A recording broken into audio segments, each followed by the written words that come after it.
Many people are now saying that Harris will win, often citing new polls that are saying that Harris is leading in the popular vote, as well as key swing states to form their conclusion. However, I don't think the answer is so cut and dry. I think Trump has a large chance of actually winning this election, way larger than the media or polls will actually tell you. And to back up my claim, I'm going to use the polls from 2016 and 2020. The polling error in 2016 was extremely large. The polls mostly favored Hillary Clinton.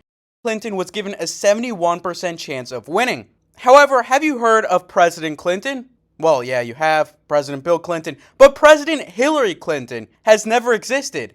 And it's because Donald Trump, as you know, won in 2016. He actually won 306 to 232, and he won in many states that were polling towards Clinton. He won in Florida, he won in North Carolina, he won in Pennsylvania, he won in Michigan, he won in Wisconsin, he almost won in New Hampshire, Maine, and Nevada, and Minnesota as well.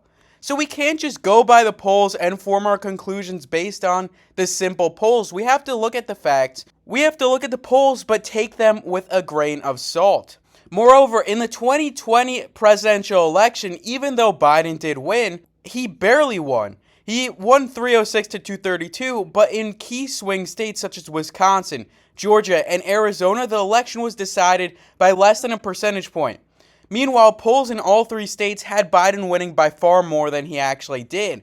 For example, in Wisconsin, Biden was forecasted to win by over 8 percentage points. And you can see in 2020, the polls significantly favored Biden by as much as plus 7.7 and as little as plus 0.6. So we gotta have a little bit of skepticism when looking at the polls because the polls are never gonna be 100% accurate. And time again, they have favored the Democrats, especially when Donald Trump is running. Because for example, back in 2012, the polls did favor Mitt Romney and he lost, and obviously he's a Republican. But as long as Trump's running, it seems like the polls will favor Democrats. It's happened in the past two elections and is likely happening yet again in 2024. And before we continue, make sure to like and subscribe to my channel in order to join the 4%. And now we're going to get to the first piece of news. And this piece of news is about the interview between Donald Trump and Elon Musk on X, or as I call it, Twitter. And before I go on, I'm going to give you some context for this whole thing. So before the interview between Elon Musk and Donald Trump revisited Twitter for the first time in years, saying the age-old question, are you better off now than you were when I was president? So basically the background for this is a lot of people are asked before a poll or just in general before they vote, are you better off now than you were 4 years ago? And that essentially is the reason many voters vote the way they do, because they view either they're better off or they're worse off than they were 4 years ago. So Trump is using this, and presumably he's trying to say, no, you're not better off than you were when he was president, and therefore you should vote for him. That's basically his methodology behind saying this. But the more important thing is that he's revisiting Twitter, because as you remember, he basically made his own platform after he was kicked off Twitter called Truth Social. And he's been building this company off of basically the fact that him and other right-wing people are censored on the Twitter website. And maybe this shows a weakness in Truth Social. If Donald Trump leaves Truth Social for Twitter, Truth Social is essentially a headless chicken at that point. And with that in mind, DJT, the parent company of Truth Social, did drop today after the news of Trump tweeting. So anyway, New York Times puts it that Elon Musk gave Trump softball questions after technical problems.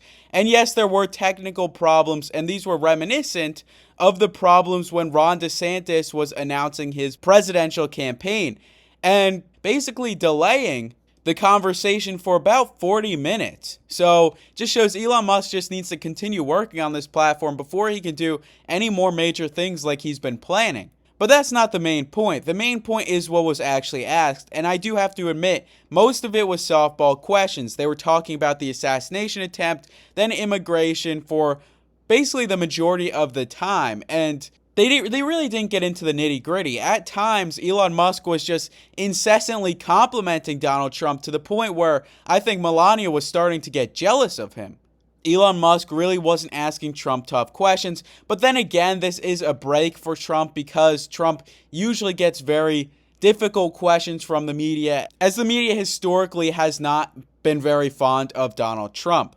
We are back with David Hundo P. Pluff, the man who says Hillary Clinton has a 100% chance of winning. So that means that no scenario that we could lay out to get Donald Trump to 270 electoral votes is something he would buy.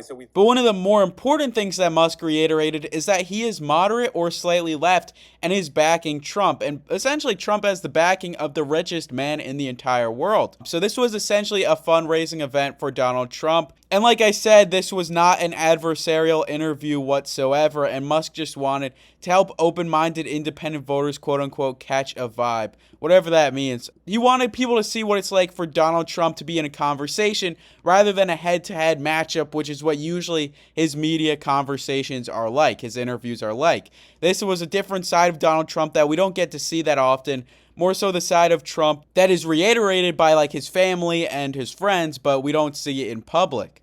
And I'm going to try to start doing this more often, using your input in my videos and in my news segments. So I asked you all, is Trump doing a good job in the interview with Elon Musk? And most people did say yes. So I'm going to go through these responses. One person says best interview in history. Another says they want Trump to be the next president. Someone else says they'll take my word for it. He focused on the issues, but the sound quality was abysmal. Yeah, the sound quality was pretty bad. Generally speaking, you guys had a positive opinion of this interview. But the bottom line is, let's go back to the prediction. But still, even though I'm not considering the polls at face value, I am still not delusional. I'm not going to give Trump any of these states that I'm currently highlighting for Harris right now. And two more states have essentially joined the lineup. Minnesota, the state where Tim Walz is from, and Virginia, the state that actually has a Republican governor, Glenn Youngkin, but has gone to Democrats time and time again. It went to Clinton by 5 in 2016, and Virginia really isn't going to shift monumentally. It's not going to shift 10 points in 2024 and go to Donald Trump. However, even though Trump loses those two states as well as the other safe states for Harris, he picks up a bunch of safe states of his own, including one state that in 2020 was not seen as safely Republican by many polls, which is Alaska. Additionally, he picks up Texas and Florida, two more states that weren't seen as safely Republican, and also Iowa, another state that wasn't seen as safely Republican. And finally, he gets Ohio, which also wasn't seen as safely Republican back in 2020, but all of these states proved themselves when they voted for Donald Trump by pretty significant margins. Florida had the lowest margin, but it's likely going to shift more to the right. And for those reasons, all of those states will actually go to Donald Trump in this election. And after the safe states are tallied up, Donald Trump is losing by 1 electoral vote. So it's essentially a dead heat, and these remaining battleground states are going to decide this election. And we see regional trends with these safe states. One being in the Northeast, Harris has been winning. Harris won in New York, the biggest prize in the Northeast. She won in Massachusetts, Vermont, etc. And there are 3 battleground states in the Northeast as well as 1 battleground district. New Hampshire and Maine have typically gone more Democrat than the state of Pennsylvania and Maine's 2nd District in the past. We see that Pennsylvania as recently as 2016 went Republican, and New Hampshire and Maine were pretty close but still went to Hillary Clinton. Maine's 2nd District did go to Donald Trump in both 2016 and 2020, and it will likely go to Donald Trump in 2024.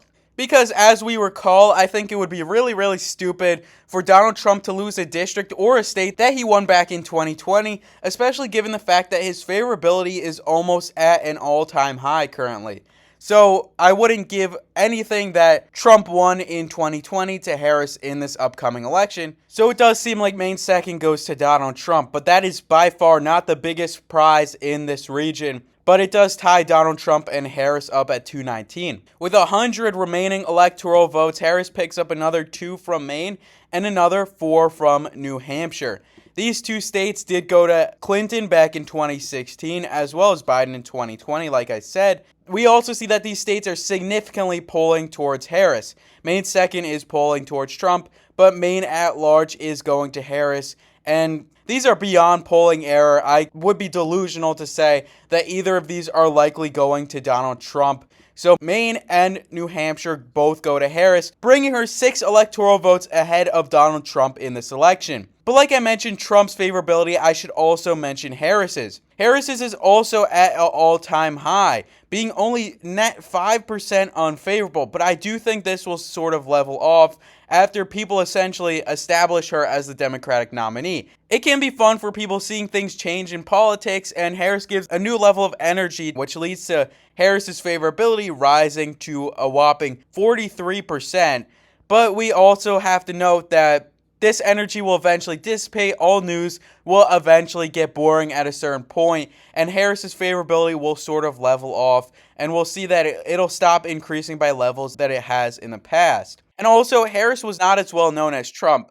Almost everyone had an opinion of Trump in the past, so the fact that Trump is becoming more and more favorable just shows that he is changing some people's minds, even though they've already known who he is for 8 years or even longer in many cases. So I think that Trump's rise in favorability is actually extremely impressive, and it'll lead to him doing better in 2024 than he did in 2020. But now we get to undoubtedly one of the most important states in this election, and I wouldn't be surprised if many think it is the most important state in this election, given that it is the most likely state to be the tipping point in this election, and that state is Pennsylvania. Pennsylvania, with its 19 electoral votes, has the second most in the Northeast and is a swing state, or a battleground state as I like to call them, in this upcoming election. Pennsylvania was a battleground state in 2020, it was a battleground state in 2016, and so on and so forth. It has usually been a battleground state, or at least close to a battleground state, in elections for practically the longest time. Trump did flip it in 2016, which was a surprise to many, mostly due to his stance on fracking/oil drilling. We will drill, baby, drill. But Biden got it back in 2020. Remember, Biden was raised in Scranton. Biden associates a lot with Pennsylvania like Trump does. But Kamala Harris, a former prosecutor, will likely not drive up turnout in rural regions. She'll drive up turnout in urban regions such as Philadelphia, where she essentially galvanizes voters. People are energized to support her, and the governor, Josh Shapiro, even though he was passed up for VP for Tim Walz, Josh Shapiro does support Kamala Harris and will likely help her get some support in Philadelphia. But for the most part, I think Donald Trump will do really well in the state of Pennsylvania. And even though the polls have been flipping to Kamala Harris, with her leading by as much as +4 by this one group, and mostly +2, +4 from the New York Times, but the Trafalgar Group has Donald Trump up by +2. This poll sponsored by The Telegraph also has Trump up. But in general, I'm not going to lie to you and say that Trump is up in the polls in Pennsylvania, but it does seem like, generally speaking, Harris is up, but by margins within the margin of error. Because remember, in 2020, the state of Pennsylvania was Republican +3.5 in terms of error. So let's say Harris does do this well. Let's say she somehow gets like +3 on Donald Trump, and Donald Trump has the same polling error. He does get the state of Pennsylvania. He wins Pennsylvania, and I think this will happen in 2024. I think he will win the state of Pennsylvania against Kamala Harris. Additionally, Trump will likely win the state of North Carolina. North Carolina is a state that Trump won in 2020, and unlike these other states, it has been polling towards Donald Trump. North Carolina, according to this one partisan poll, is a dead heat, but according to every single other poll that I've seen, Donald Trump is in the lead in North Carolina, and according to the betting markets as well, Donald Trump is leading in North Carolina. So Trump takes home the state of North Carolina, bringing himself to 254 electoral votes over Kamala Harris. And the South usually goes Republican, so this is no surprise. But the closest state in the South back in 2020, not really 2016, it had a big flip in 2020, but the closest state likely in 2024 is the state of Georgia, which went to Biden by about 0.2 percentage points back in 2020.